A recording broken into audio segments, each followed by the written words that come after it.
খুবই গুরুত্বপূর্ণ একটা অঙ্ক আমরা দেখতে পাচ্ছি। এই অঙ্কটা বিভিন্ন পরীক্ষায় আসতেছে, এই ধরনের অঙ্কটা আমরা পড়ে দেখি। একটি আয়তাকার ক্ষেত্রের দৈর্ঘ্য 20% বৃদ্ধি এবং প্রস্থ 10% হ্রাস করলে ক্ষেত্রফল শতকরা কত পরিবর্তিত হবে? অঙ্কটা বইপত্রের মধ্যে সূত্র দিয়ে করা আছে।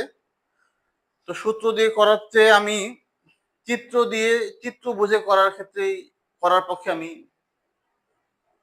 পক্ষে। কারণ চিত্র বুঝলে আপনি জিনিসটা যদি একটু পরিবর্তনও করে দেয় কথা, তাহলে কি হবে, আপনি পারবেন। আর যদি সূত্র দিয়ে আপনি করেন, তাহলে একটু যদি কম বা বেশি করে কথা, তাহলে কিন্তু আপনি আর পারবেন না। এই জন্য আমরা চিত্র দিয়ে করব। দেখুন, একটু ভালো করে খেয়াল করুন। একদম সহজ, বুঝতে সময় লাগবে, কিন্তু করতে আমাদের 1 মিনিট বেশি লাগবে না। এই জন্য আমরা দেখি আয়তাকার একটা আমরা ক্ষেত্র কি বলছে, 20% বৃদ্ধি পেয়েছে, তাই না? তার মানে প্রথমে 100% আমরা ধরে নিই। 120% বৃদ্ধি পাবো না, 100-তে 20 বৃদ্ধি পাইছে, তাই না? আচ্ছা, তাহলে আমরা প্রথমে ধরে নিব একটা আয়তাকার ক্ষেত্র ধরেন। চিত্র মাপ কম বেশি হলে কোনো অসুবিধা নাই। ধরুন এটা, আচ্ছা, এটা হচ্ছে প্রথমে দুটাই 100 ছিল।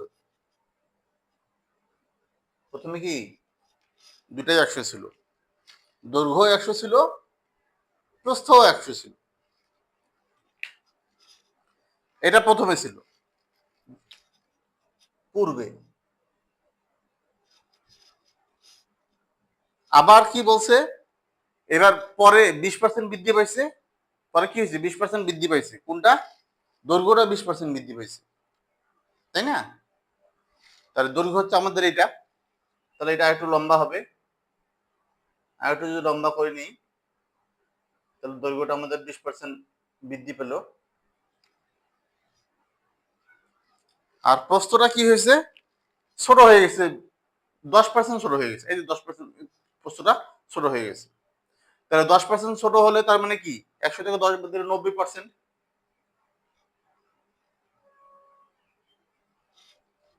আর এটা কত, দৈর্ঘ্য 20% বৃদ্ধি পাইছে না, তাহলে 120। প্রথমে আমরা 100 ধরে নিব, ঠিক আছে না? এরপরে যতটুকু বৃদ্ধি পাবে এটা যোগ করে দেবো 100-র সাথে, আর কমলে এটা আমরা কমাই দিব, 100 থেকে কমাই দিব। এইটাই হচ্ছে সিস্টেম। তাহলে এটা হচ্ছে পরে।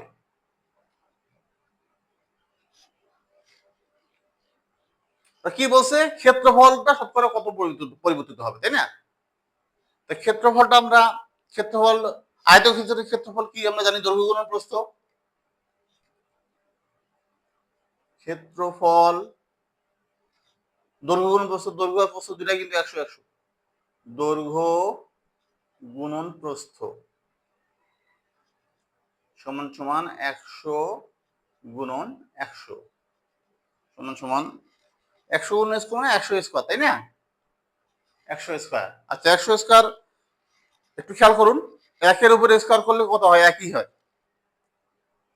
আর 2 শূন্যের উপরে স্কোয়ার করলে কত হয়, 4টা শূন্য হবে। 1 শূন্যের উপরে স্কোয়ার করলে 2টা শূন্য হবে, 2 শূন্যের উপরে স্কোয়ার করলে 4টা শূন্য হবে, মনে রাখবেন। তাহলে 10,000 মিটার স্কোয়ার। ক্ষেত্রফল একক কি, মিটার স্কোয়ার। তাহলে পরে কতটুকু হয়েছে, পরে আবার দেখুন দৈর্ঘ্য, আবারও ক্ষেত্রফল সমান সমান দৈর্ঘ্য গুণ প্রস্থ কত হয়, দৈর্ঘ্য হচ্ছে 120 গুণন 90। তাহলে কত হয় দেখুন,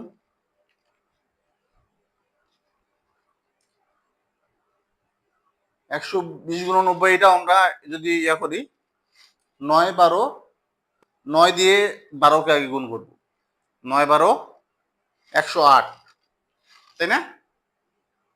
9-12 108, আর শূন্য ডাবল শূন্য। আপনারা অন্য জায়গায় গুণ করে দেখতে পারেন। তাহলে এটা হচ্ছে আমাদের মিটার স্কোয়ার।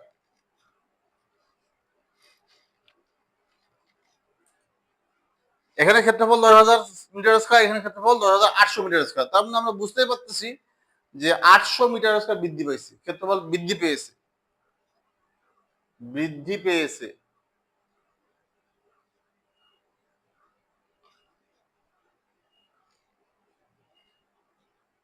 দশ হাজার আটশো থেকে 10,000 সমান সমান 800 মিটার স্কয়ার। 800 মিটার স্কয়ার বৃদ্ধি পাইছে আমরা দেখতে পাচ্ছি। তাহলে ওরা বলছে যে ক্ষেত্রফলটা শতকরা কত বৃদ্ধি পেয়েছে, শতকরা কত পরিবর্তিত হয়েছে। কেন আমরা দেখতে পাচ্ছি বৃদ্ধি পেয়েছে, তারপরে তাহলে আমরা শতকরা বৃদ্ধি পেয়েছে লিখবো। শতকরা বৃদ্ধি পেয়েছে, বৃদ্ধি পেয়েছে।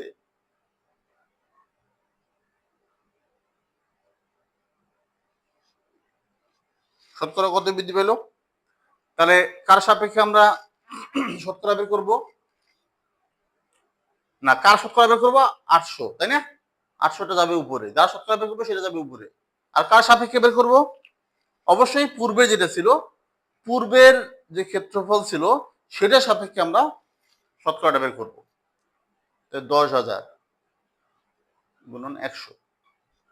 তাহলে এই শূন্য কাটা, আবার এই শূন্য কাটা, এই শূন্য কাটা, আবার এই শূন্য কাটা। তাহলে কত আসতেছে? 8%।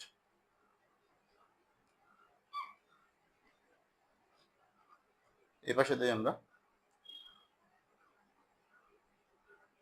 শতকরা 8%, 8% বৃদ্ধি পেয়েছে।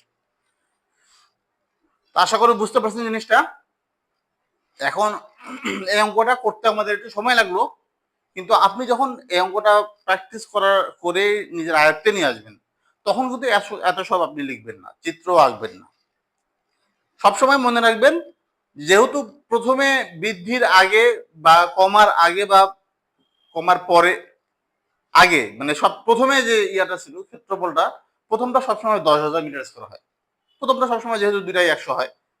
বর্গক্ষেত্রের ক্ষেত্রেও বিষয়টা এরকম, আবার কি আয়তক্ষেত্রের ক্ষেত্রেও বিষয়টা এরকম, যে প্রথমে দুটাই 100% থাকে। 100% থাকলে কি হবে? তা প্রথমে আমাদের ওই ক্ষেত্রফলটা 10,000 মিটার স্কয়ার হবে। এটা সবসময় আপনার মনে রাখতে হবে, 10,000 মিটার স্কয়ার হবে। 100 গুণ 100, 10,000 মিটার স্কয়ার। আর এইটা আপনাকে গুণ করে বের করতে হবে। বের করে আপনি তো আর এত কিছু লিখবেন না, বৃদ্ধি পেয়েছে, শতকরা বৃদ্ধি পেয়েছে, এত সব তো আপনার লেখার প্রয়োজন নেই। আপনি শর্টকাটে আপনি বিয়োগটা করে, বা এখানে বিয়োগ করার প্রয়োজনও নাই। 10,800 থেকে 10,000 বাদ দিলে 800 আসতেছে, এটা আমরা বুঝতেই পারতেছি। 800কে আমরা শতকরা আকারে বের করে আমাদের 8% হয়ে গেল। এটা আপনি যখন করবেন তখন আপনি শর্টকাটে করে ফেলবেন। এখন আমি বোঝানোর জন্য এত কিছু বললাম। আশা করি বুঝতে পেরেছি।